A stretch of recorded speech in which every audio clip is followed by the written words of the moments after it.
Всем привет! Друзья мои, мира вам и крепкого здоровья! Сегодня у меня хингалш, лепешки с тыквой, чеченское национальное блюдо. Это очень вкусно, тонкое тесто, много яркой, сочной и очень вкусной начинки из тыквы. Да еще с топленым маслом. Посмотрите, как это аппетитно выглядит. Обязательно приготовьте. Поехали! Друзья мои, начнем с начинки. 300 грамм тыквы. Порезала на кусочки. Добавляю 10 грамм сливочного масла. И на 300 грамм я добавляю 30 грамм сахарного песка. Но чтобы в самом начале она не горела, я добавлю буквально 10-15 грамм воды. Друзья мои, тыкву поставила на самый маленький огонь. Закрою крышкой и оставлю на 5 минут. 5 минут прошло. Посмотрите, сколько выделилось из тыквы сока. Сейчас закрою крышкой и буду варить на медленном огне, но тыква должна кипеть в течение 10-15 минут. Друзья мои, прошло 10 минут. Как видите, тыква готова. Легко протыкается и еще есть жидкость.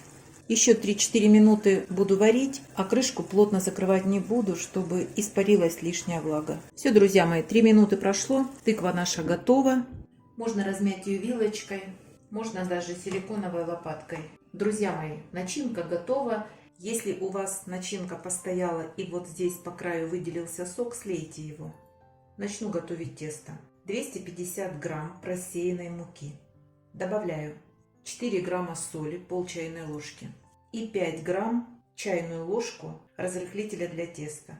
Добавляю 200 миллилитров кефира. Кефир поставил на столе. Обязательно дождитесь, когда у вас появятся вот такие пузырьки. И буду очень быстро замешивать тесто. Друзья мои, тесто вот такое получается липнущее. Ничего в этом нет страшного. Мы его вымесим с помощью муки. Буквально щепотку. И выкладываю. Сверху присыпаю. И замешиваю тесто. Тесто должно быть вот таким очень мягким и нежным. Сейчас вот эту всю муку замешу.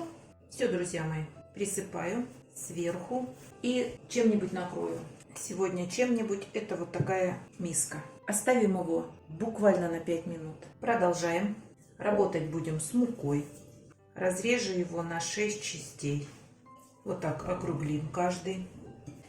Округляем для того, чтобы легче было раскатывать.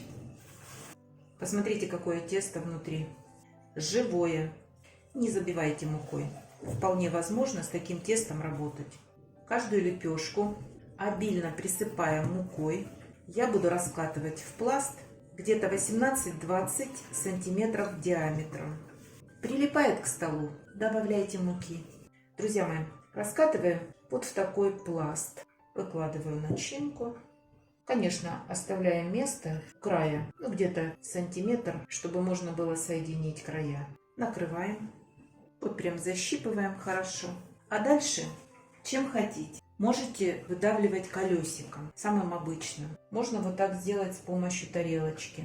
Можете ножом для пиццы. Но у меня почему-то такая ассоциация, что вот такой хингалш должен быть с ровными краями. Так, присыпаю мукой и аккуратно переношу. Сейчас еще один сформирую и начну обжаривать. За то время, пока я буду следующий формировать, эти два обжарятся. Присыпаю мукой. Вот эти можно ничем не прикрывать. Это все готовится быстро, а иначе начинка потечет. Все. Выкладываю начинку, прикрываю, придавливаю края и обрезаю тарелочкой края. Все, идем обжаривать и дальше покажу, что делаем, в какой последовательности. Сковородку разогреваем, ничем не смазываем, делаем средний огонь, выкладываю хингалш и обжариваю с одной стороны на сухой сковороде в течение 2 минут. Он должен подрумяниться с одной стороны, и все это произойдет в течение 2 минут. Ничего вам не мешает посмотреть.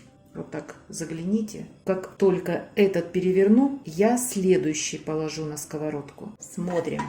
Красавчик. Сторонку отодвигаю, а на эту сторону выкладываю следующий. Как только у вас уже сильно раскалилась сковородка, вы можете немножечко убавить огонь.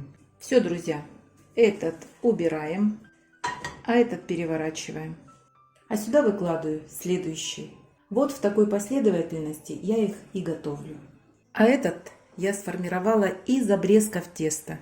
Итого у нас получилось 7 штук.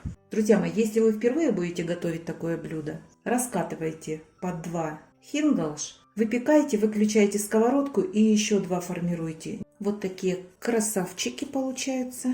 Сейчас 7-й допечется и дальше покажу, что с ними делать будем. А дальше, друзья мои, крутой кипяток. Опускаем наши хингалш, выкладываем на тарелку и обильно поливаем топленым сливочным маслом. Топленого масла 50 грамм. В горячую воду опускают, чтобы смыть подгоревшую муку. Ну что, друзья мои, сейчас сделаю подводку, а вы не забывайте подписываться на наш с Петровичем канал. Пока-пока!